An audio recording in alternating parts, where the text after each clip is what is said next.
Meus amados irmãos, abram suas Bíblias, Atos capítulo 4, versículo 13. Você que não achou, pode acompanhar ali no telão, está escrito: Quando os membros do conselho viram a coragem de Pedro e João, ficaram admirados, pois perceberam que eram homens comuns, sem instrução religiosa formal. Repita comigo: homens comuns. Repita comigo: sem instrução. Reconheceram também que eles haviam estado com Jesus. Amém. Eu só quero ler esse versículo. Pode fechar, Meus amados, o contexto dessa passagem que eu acabo de ler para vocês é muito bacana. Imagina o seguinte: certo dia, Pedro e João, depois de receberem o poder que Jesus tinha prometido, o poder do Espírito Santo, eles foram no templo para orar. Quando eles estavam à entrada do templo, a porta chamada Formosa, viram um mendigo na porta, pedindo dinheiro, um aleijado. Então Pedro olha para esse mendigo e fala o seguinte: eu não tenho ouro ou prata, mas o que tenho, isso eu lhe dou. Levanta e anda. E o aleijado, a Bíblia diz que em um salto, pôs-se em pé e entrou no templo junto com Pedro e João, adorando o Senhor e dançando. Imagina que cena. Imagina isso, meu irmão. Se fosse você, um mendigo para você na rua, em Viçosa, aqui não tem. E aí ele te pede um dinheiro. Em Viçosa tem muitos, infelizmente. E você fala: eu não tenho dinheiro para te dar, mas eu vejo que você tem uma deficiência física, seja curada agora em nome de Jesus. E a pessoa ser curada instantaneamente. Depois que isso aconteceu com Pedro e João, os sacerdotes e os saduceus que estavam no templo, dentro do templo que eles entraram, ficaram abismados. Que isso? Por que esse aleijado está andando? O que aconteceu? Então o conselho dos notáveis de Jerusalém, o Sinédrio, se reuniu no dia seguinte, chamou Pedro e João e começou a perguntar para eles o que era isso que tinha acontecido. Pedro e João responderam corajosamente, cheios do Espírito Santo, falaram o seguinte: esse homem não foi curado por mim, esse homem foi curado por Jesus Cristo, o Nazareno, a quem vocês mataram. A coragem. Enquanto eles expunham as boas novas,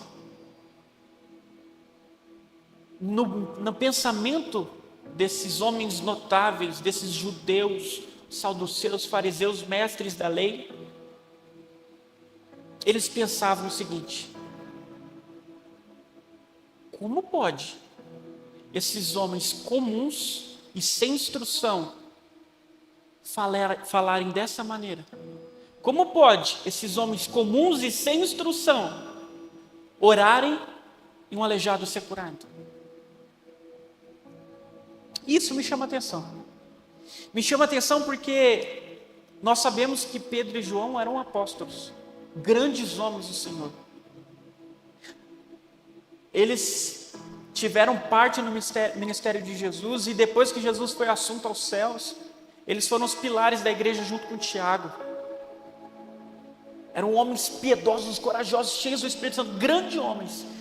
Quando chegar lá no céu, eu quero sentar na mesa e conversar com eles, tomar um cafezinho e conversar com os dois. Mas para os fariseus, eram homens comuns e incultos. Meu irmão, eu fui olhar no original o que significa homens comuns e incultos. No original, homens comuns é agramatos, que significa iletrados, analfabetos. Muito provavelmente, Pedro e João, nessa época aqui, eles eram analfabetos. Quem que sabe ler e escrever? Levanta a mão. Ô glória, todo mundo. está melhor que Pedro e João. Pedro e João já estavam pregando, 3.000 aceitaram Jesus na última pregação de Pedro, antes disso aqui. Curaram o aleijado e eram analfabetos. E homens sem instrução, isso aqui eu até achei engraçado quando eu estava pesquisando. A palavra sem instrução, que está aqui na Bíblia, no original, é idiotes. É isso mesmo. É a etimologia da palavra idiota. Eram homens sem preparo, amadores. Eles eram analfabetos e idiotas. Igual eu e você. Porque a gente pensa assim, não é verdade? Não consigo ler a Bíblia. Não consigo, não sei ler. Não consigo entender a mensagem de Jesus, não consigo entender nada do que eu leio. Sou como analfabeto. Henrique, eu não sei se eu consigo dar uma palavra, eu não sei se eu consigo pregar para o meu colega, para a pessoa lá do meu bairro, da minha rua, eu não sei, porque eu me sinto tão idiota.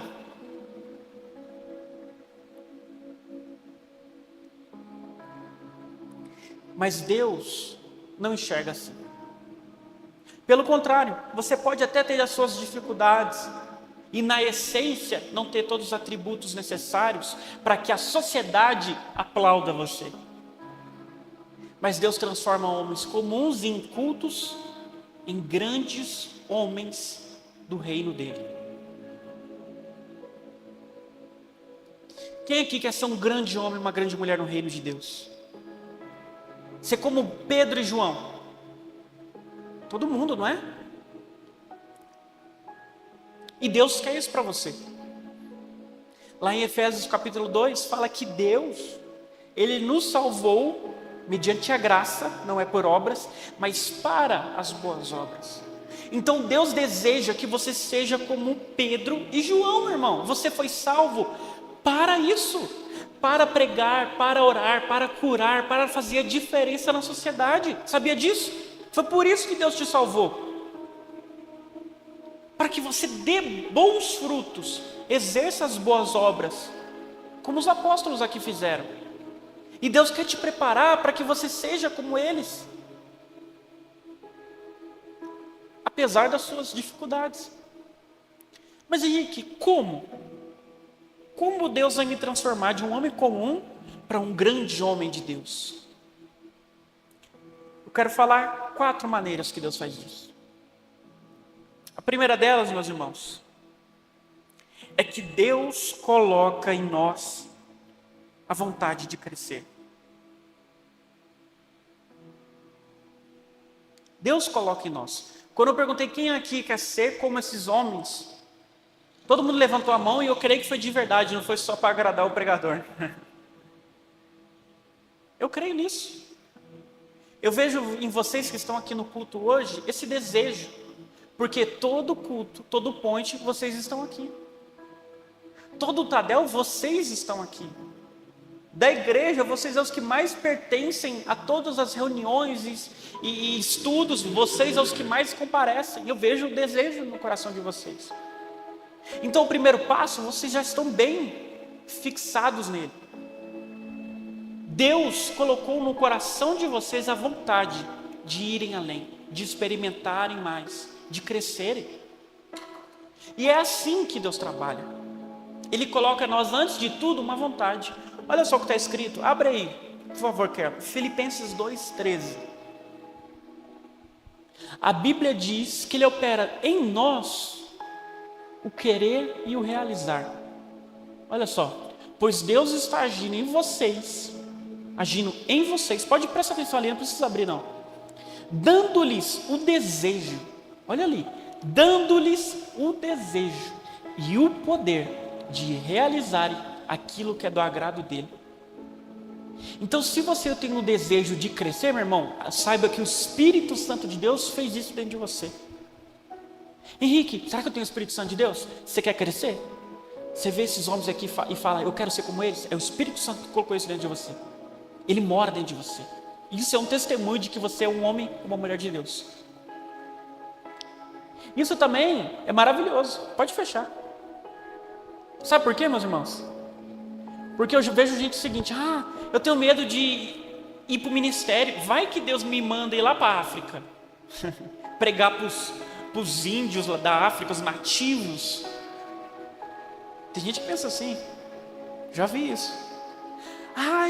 Henrique, eu tenho medo de dar o passo para fazer as boas obras e entrar no ministério de vez, porque eu não sei pregar.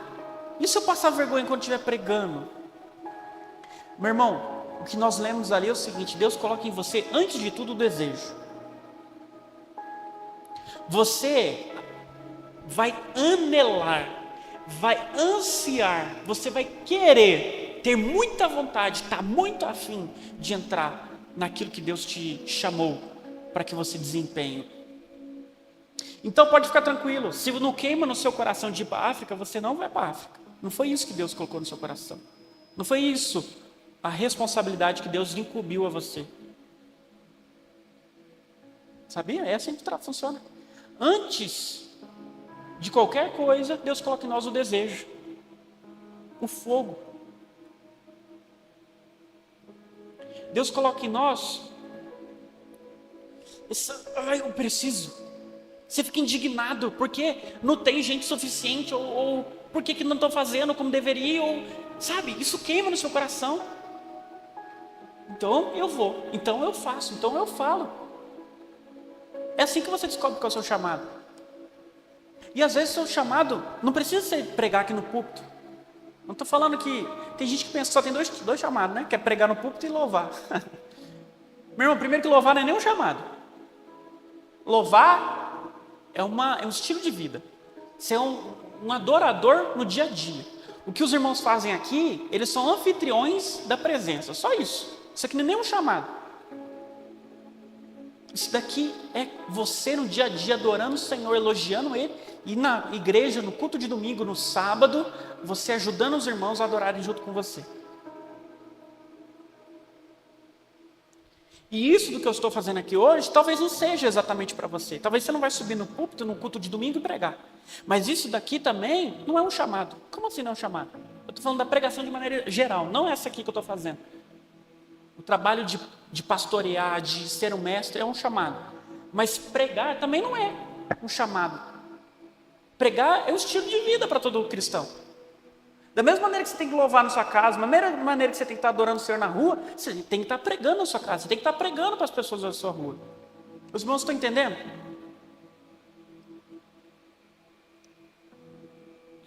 Talvez você não vai ser um pregador, mas falar da bondade do Senhor, contar sobre as boas novas de Jesus para os seus colegas é uma coisa que você vai ter que fazer. Mas como que eu vou fazer isso, Henrique, se eu não sei falar? Meu irmão, Deus trabalha naquilo que Ele te deu. Todo mundo tem talentos, todo mundo tem aptidões que Deus colocou em você para que você execute a vontade dEle. O próprio Pedro que a gente está falando aqui, vocês lembram? Vocês lembram? Quando Jesus o chamou, Pedro era o quê? Qual era a profissão de Pedro? Pescador. E ele estava lá de boa pescando no barquinho dele. Imagina ele com a vara, né? Mas na verdade ele pescava com rede. Mas imagina com a vara. Pescando. E Deus chama Pedro. Ele fala assim: Pedro, eu te farei pescador de homens. Deus viu naquilo que Pedro era bom, que era pescar peixes, e falou: eu vou te transformar em pescador de homens. Deus vê naquilo que você é bom, naquilo que você tem alguma aptidão, e transforma naquilo para a glória dele, para o reino dele. É assim que Deus trabalha. Meu irmão, então se você sabe falar, então Deus vai te usar na pregação. Agora, se você sabe tratar das pessoas, Deus vai te usar na hospitalidade, no serviço. Se você tem dinheiro, Deus vai te usar para abençoar vidas, para abençoar o ministério. Se você tem boa vontade de servir, Deus vai te usar na logística do reino. Todo mundo tem algo que Deus deu, por natureza. Todo mundo. E outra coisa, meus irmãos, não é porque hoje eu não tenho uma vontade, Deus não colocou uma chama no meu coração, que essa chama não pode surgir. Surge, Deus coloca, do dia para a noite. E quando surgir, você tem que corresponder com essa chama. Corresponder.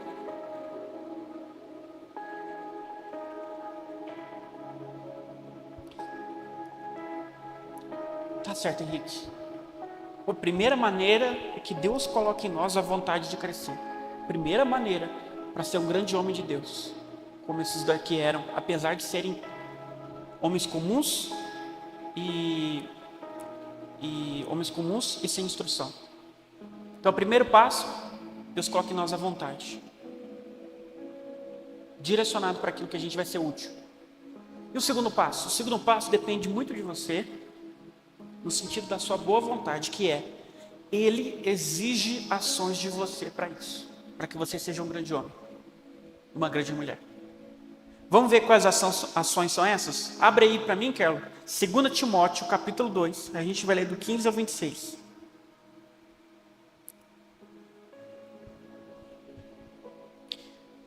Segunda Timóteo, capítulo 2, a partir do versículo 15.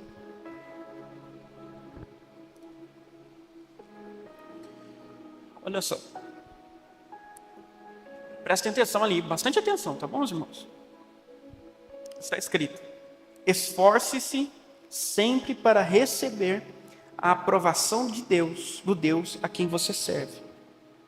Deus deseja que você se esforce. Repita, esforço. Isso é Deus que vai fazer por você? É com você.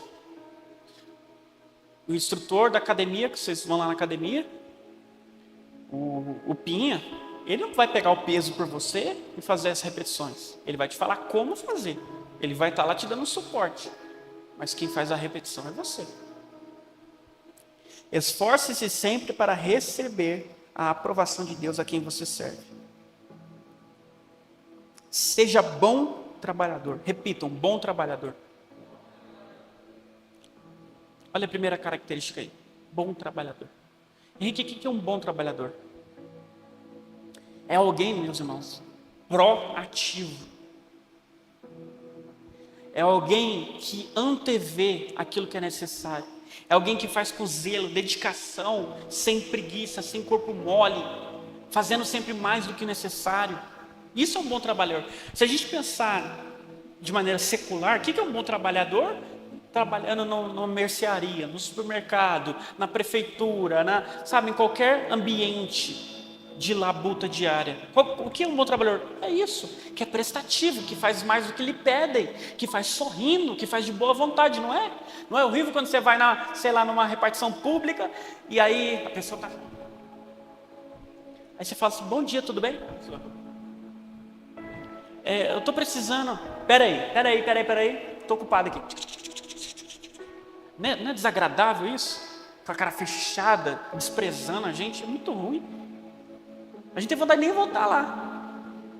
Normalmente é repartição pública e aí não tem como, né? Tem que voltar. A pessoa é concursada.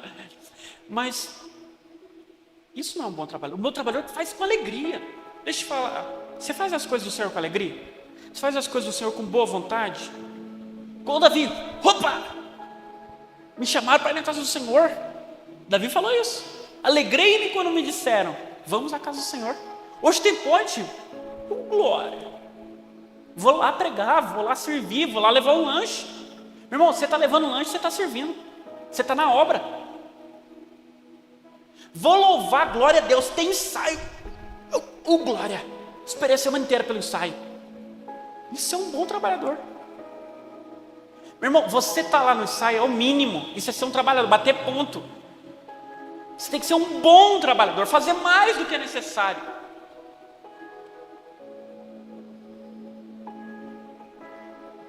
Seguindo, que não tem de que se envergonhar e que ensina corretamente a palavra da verdade. Olha o segundo ponto aí, ó. Ensina corretamente a palavra da verdade. Fala, ensina corretamente a palavra da verdade. Você maneja bem a palavra de Deus? Você sabe as verdades aqui contidas? Conhece as histórias? Se eu perguntar para você o nome dos 12 apóstolos, você sabe? Se eu perguntar para você o que Paulo escreveu na carta de Tessalonicenses, Se eu perguntar quem João endereçou a terceira carta dele, isso, meu irmão, você tem que ler, você tem que estudar. Quando você for pregar a palavra de Deus, você vai ter oportunidades para pregar aqui, na célula, mas eu estou falando de pregar a palavra de Deus de maneira comum, não como chamado só. Quando você for pregar a palavra de Deus para seus colegas, para seus familiares, na escola, no trabalho, você tem que manejar bem a palavra da verdade. Porque senão as pessoas vão te perguntar coisas que você não vai saber responder. E em vez de salvar essa pessoa, você vai deixar ela mais confusa, mais longe de Deus. A sua vontade é salvar, você vai afastá-la do Senhor por causa da sua ignorância. É muito sério isso, meus irmãos. Você precisa se capacitar, estudar.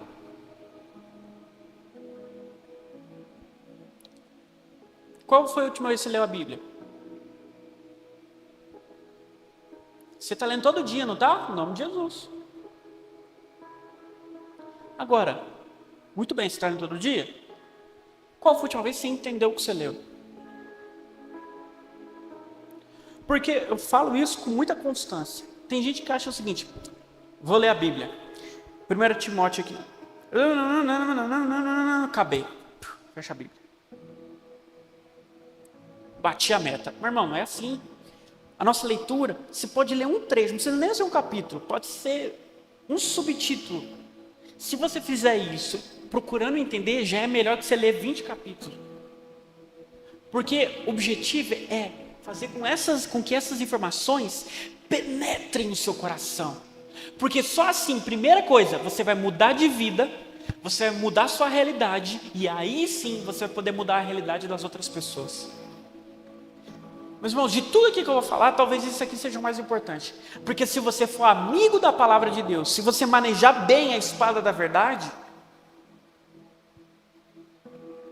você está amplamente capacitado para muitos desafios que o Senhor vai colocar você para experimentar. Você vai estar capacitado para viver, para ensinar, para agir, para encorajar, para exortar. Você vai mudar completamente sua visão de mundo. Vamos aproveitar que a gente está no início do ano e que tal a gente se comprometer a lermos o Novo Testamento? Eu falo a Bíblia toda, mas o Novo Testamento. Lermos o Novo Testamento.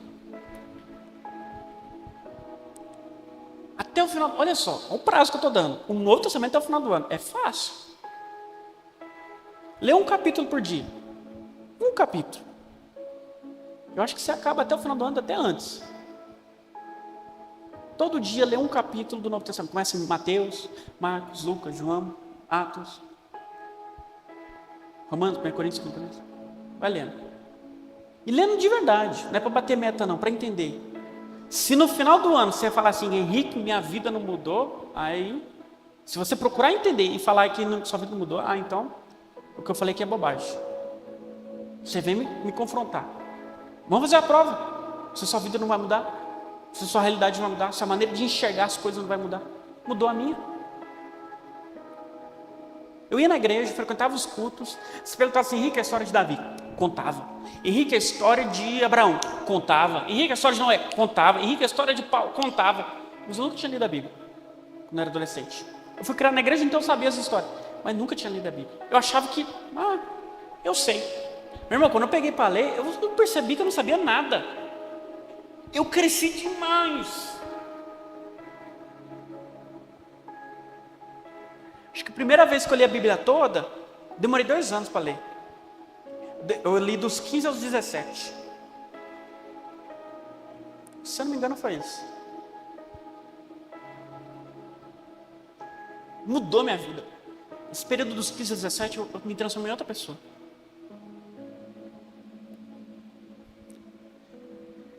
E olha só o que a Bíblia diz. Abre aí, 2 Timóteo 3, 16 e 17. 2 Timóteo 3, 16 e 17. Toda a escritura é inspirada por Deus e útil para nos ensinar o que é verdadeiro e para nos fazer perceber o que não está em ordem em nossa vida. Ela nos corrige quando erramos e nos ensina a fazer o que é certo. Deus a usa para reparar e capacitar seu povo para toda boa obra. Quer ser um grande homem de Deus? Primeiro, comece ajeitando sua própria vida lendo a palavra. Depois que você manejar bem a palavra de Deus, você vai estar capacitado para toda boa obra. Mas para isso, precisa de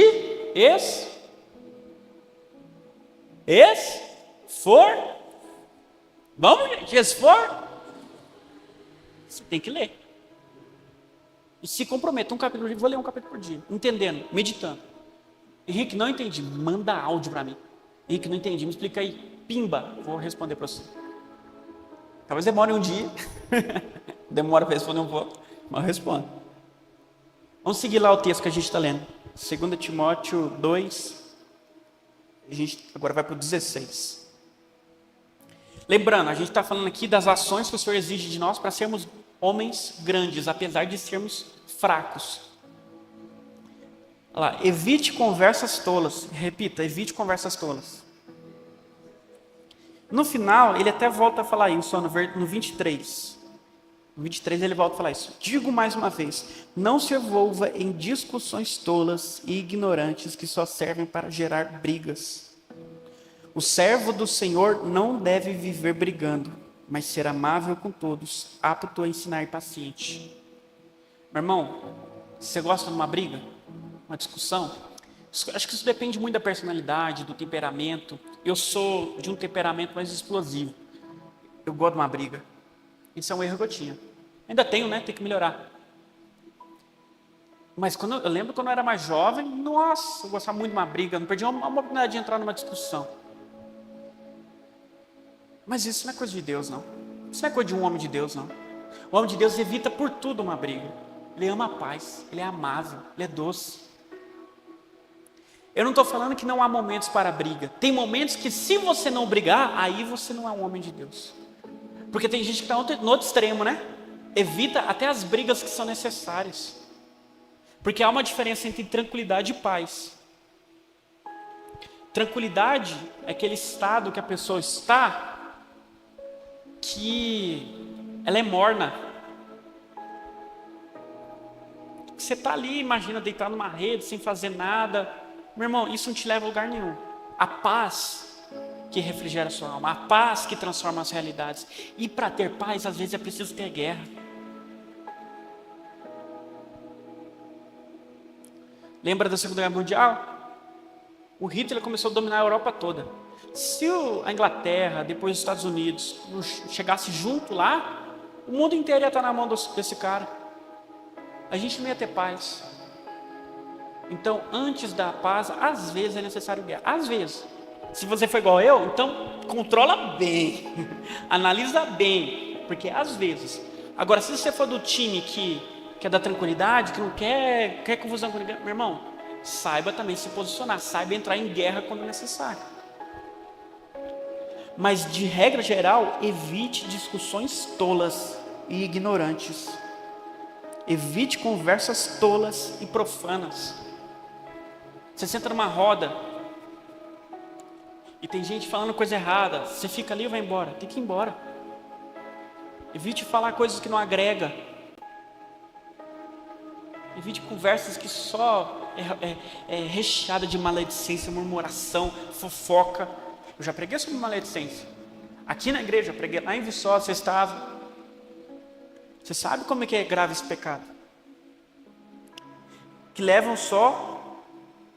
só levam mais comportamentos mundanos. Estou continuando. Versículo 17 agora. Esse tipo de conversa se espalha como câncer. Está falando da conversa tola, da discussão. A exemplo do ocorrido com Himeneu e Fileto. Aqui Paulo até cita dois cidadãos aqui, cidadãos que estavam rodeados de conversas tolas. Eles deixaram o caminho da verdade, afirmando que a ressurreição dos mortos já aconteceu. E com isso desviaram alguns da fé. Versículo 20. Numa casa grande, alguns utensílios são de ouro e de prata, e outros de madeira e de barro. Os utensílios de mais valor são reservados para ocasiões especiais. Não é assim na sua casa? Na minha é. Lembro quando eu morava com a minha mãe, tem uns talheres lá, uns copos, uns pratos que eu nunca comi neles. Eu acho que eu comi poucas vezes. Minha mãe guardava aquilo ali para ocasiões especiais. Prato de porcelana, taça. Eu acho que eu devo ter tomado aquelas taças umas 2 vezes, uns guaraná lá. E os de menor valor para uso diário. Aí aqueles garfos mais ralados, aqueles garfos mais podres, é que a gente usa todo dia. Que tá as pontas do garfo tudo torto. Os garfos da minha casa tudo torto, as pontas. Esse é para uso diário. Olha só o 22. Se você se mantiver puro, será um utensílio para fins honrosos. Olha só, Deus está falando.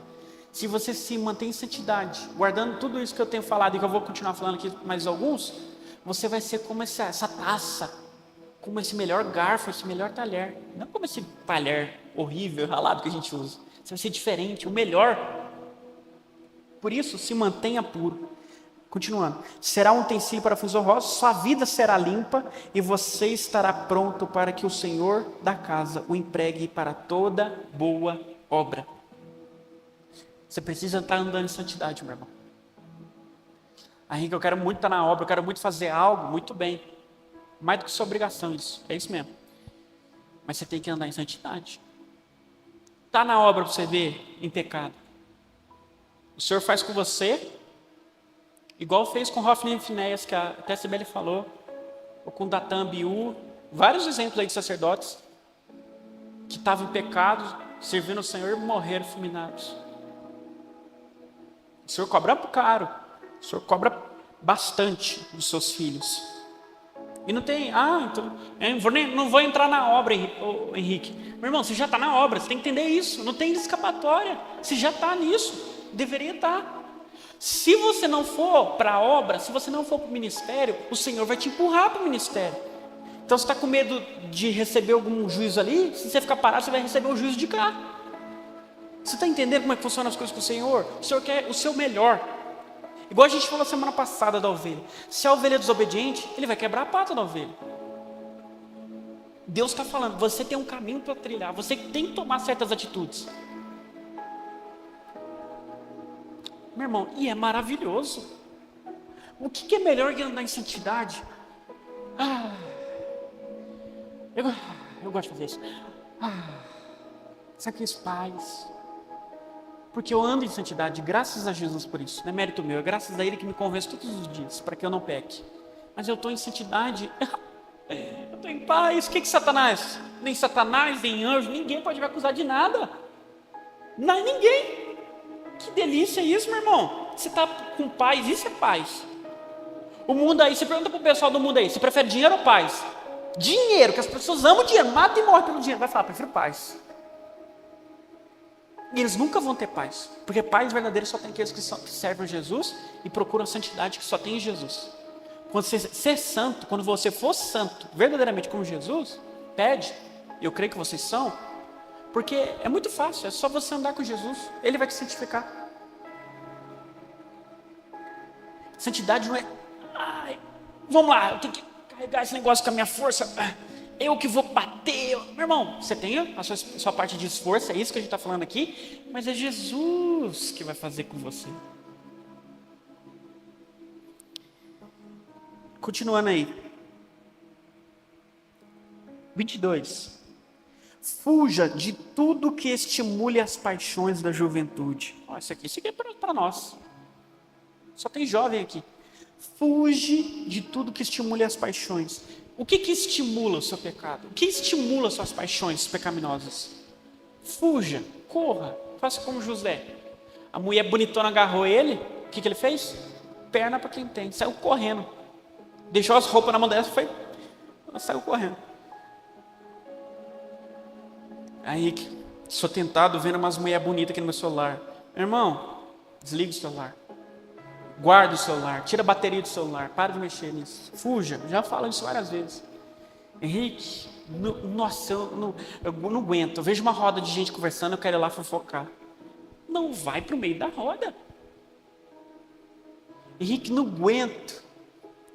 A pessoa começa a me me confrontar, eu não aguento e xingo a pessoa, e falo coisas terríveis para a pessoa. Meu irmão, tá de cabeça quente? Foge da discussão.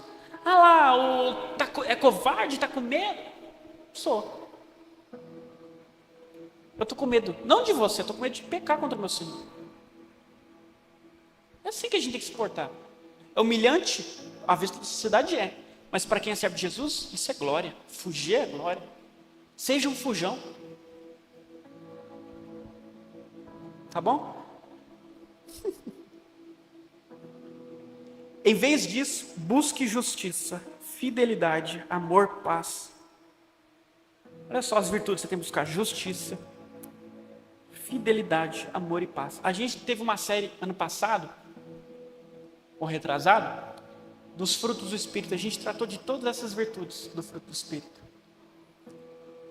Na companhia daqueles que invocam o nome do Senhor. Na onde? Repitam, companhia. Para você ser esse homem de Deus, você precisa estar andando com homens de Deus. Muito bem. Célula, ponte. Visita lá minha casa. Minha casa está aberta para vocês. Manda mensagem: Henrique, posso ir tomar um café? Ah, na hora, vem. A gente joga um Uno, conversa, toma um cafezinho. Pode aparecer lá, tô brincando não. As meninas, pode ir lá conversar com a Esther. Comigo também, eu e Esther conversamos com você.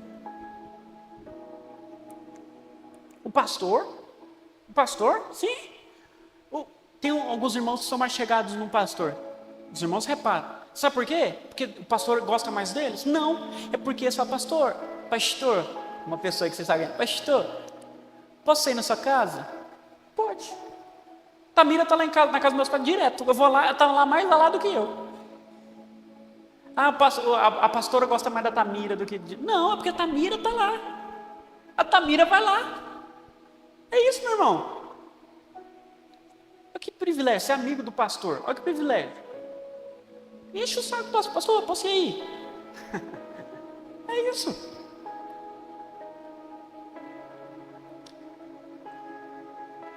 A gente já leu 23.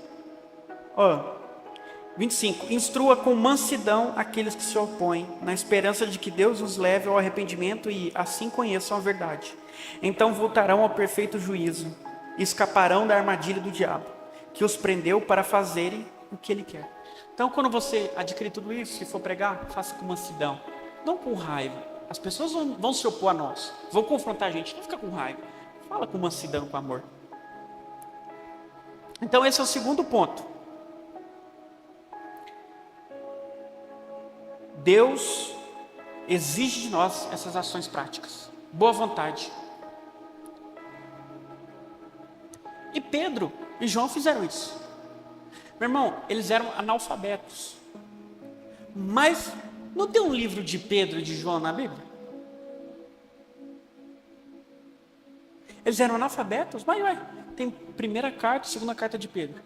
Tem primeira, segunda e terceira carta de João. Tem o Evangelho de João. Tem o Apocalipse de João. Sim, eram. Eles estudaram. Eles viram que era necessário escrever, ler e escrever, correram atrás disso.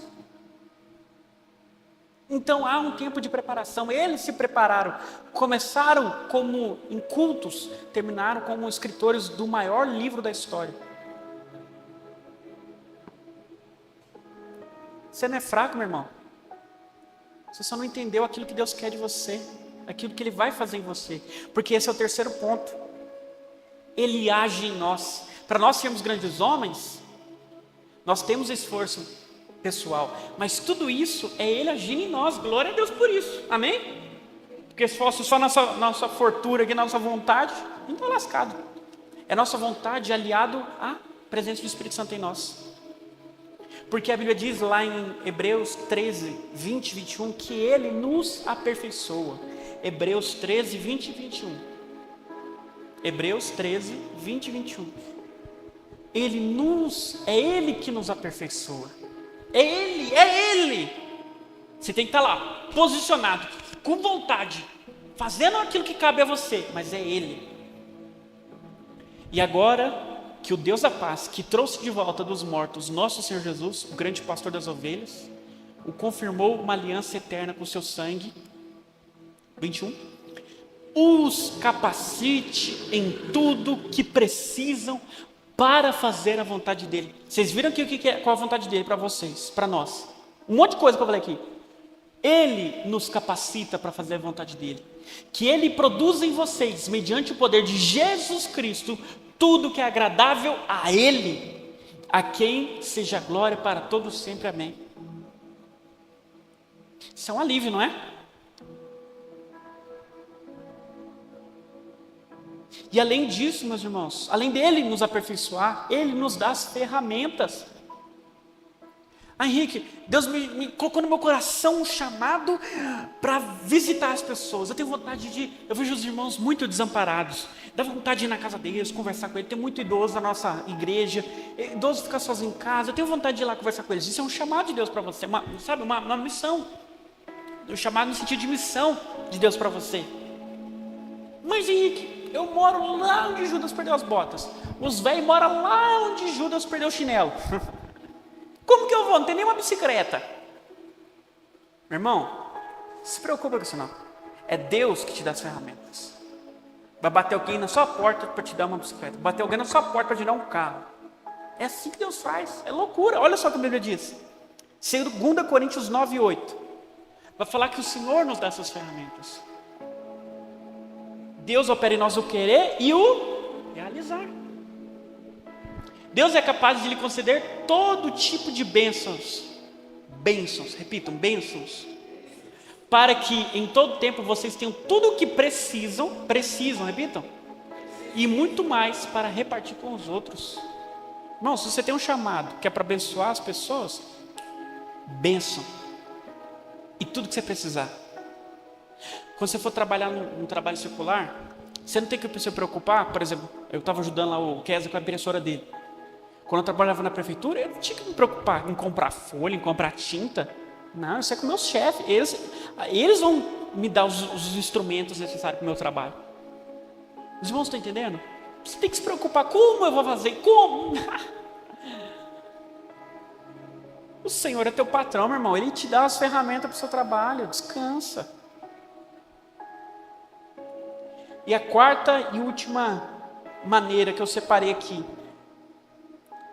como Deus transforma homens comuns em grandes homens, Ele trabalha com o tempo. Um monte de coisa que eu falei aqui, Henrique, nem sei se eu lembro tudo que você falou. Relaxa, Deus trabalha com o tempo. Com o tempo, olha aí, Filipenses 1:6. É com o tempo, não é do dia para a noite, é progressivamente. Tenho certeza de que aquele que começou a boa obra em vocês irá completá-la até quando? Até o dia em que Cristo Jesus voltar. Meu irmão, você tem até a volta de Jesus. Você tem bastante tempo. A volta de Jesus, às vezes para você, pode ser rápido. Vai que você morre cedo. Mas você tem até a volta de Jesus. Geralmente as pessoas vivem até seus 80 anos, 70. Então fiquem tranquilos. Deus espera sim de você que você seja um homem de Deus, uma mulher de Deus, que sirva, que abrace, que presenteie, que pregue, que louve, que faça todos aqueles ministérios, além dos 5 principais, mas as vocações, as aptidões que Ele entregou a você, que exerça. Quando você vê que está faltando alguma coisa na igreja, se coloca na brecha. Ele espera isso de você. Mas Ele vai te preparar.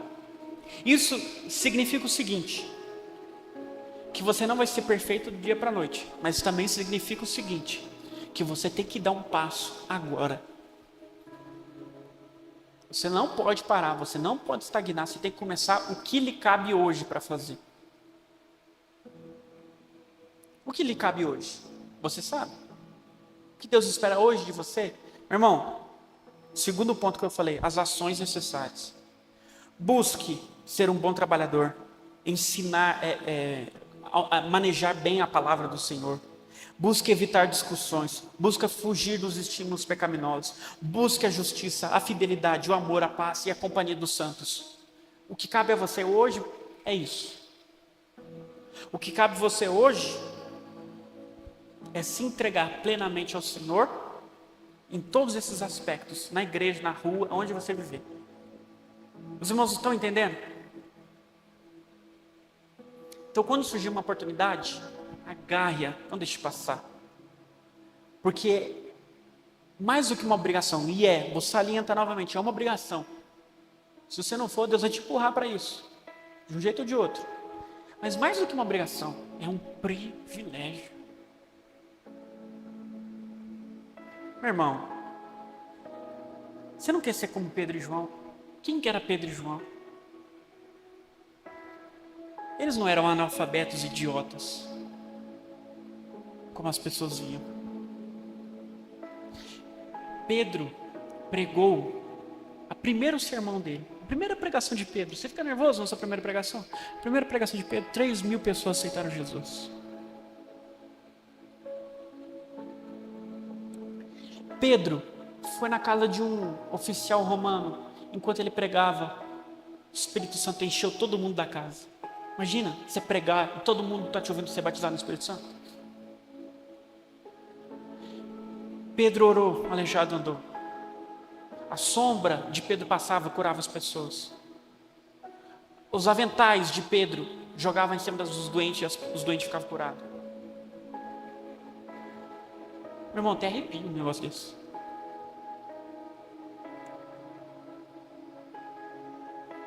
João viu o que vai acontecer no final dos tempos. João viu Jesus retornando nos céus. Ele viu a nova terra. Ninguém, sabe que ninguém? Quantos bilhões, trilhões de pessoas já existiram na terra? Ninguém, por mais homem de Deus seja, viu o que João viu. Você não quer ser como Pedro e João, meu irmão? Não é só falta de capacidade que te impede. O que te impede é a sua falta de vontade. Eles não eram capazes e viveram isso. Siga essas coisas que eu falei e as outras que o Senhor vai te mostrando no caminho, que você vai viver isso, quem sabe até mais. Fique de pé, vamos orar.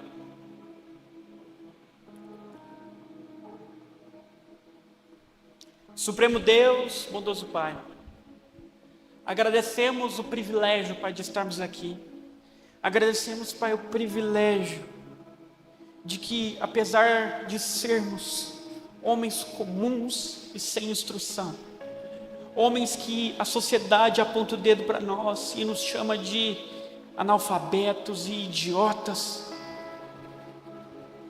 amadores, sem experiência, sem prestígio, Pai, nós sabemos que não é assim que o Senhor nos enxerga. O Senhor nos enxerga com o potencial que o Senhor colocou em nós. Se nós correspondermos ao fogo que o Senhor fez crescer dentro dos nossos corações, se nós correspondermos agindo, Pai, sendo bons trabalhadores, manejando a palavra, evitando brigas, fugindo dos pecados, buscando a justiça, a fidelidade, o amor e a companhia dos santos. Se a gente procurar todas essas coisas, sabendo que é o Senhor que opera nelas em nós, que nos aperfeiçoa, que nos dá os instrumentos para as nossas missões que o Senhor nos entregou, sabendo que isso é um trabalho de toda a vida, um ministério que o Senhor nos entregou para cumprirmos até a volta de Cristo.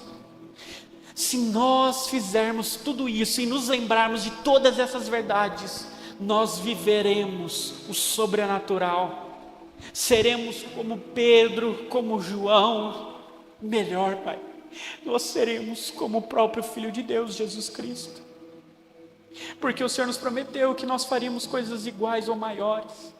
E nós não queremos isso simplesmente para o nosso ego, simplesmente porque queremos ser grandes. Não, Pai, nós queremos isso porque é um privilégio, porque se fizermos isso nós estaremos agradando o seu coração, porque se fizermos isso estaremos, Pai, agindo com gratidão ao sacrifício de Jesus Cristo. Obrigado, Senhor, obrigado, Jesus. Nos ajude a corresponder. Nos ajude, Pai, a entender. E nos ajude a multiplicar aquilo que o Senhor nos entregou. Em nome de Jesus. Amém.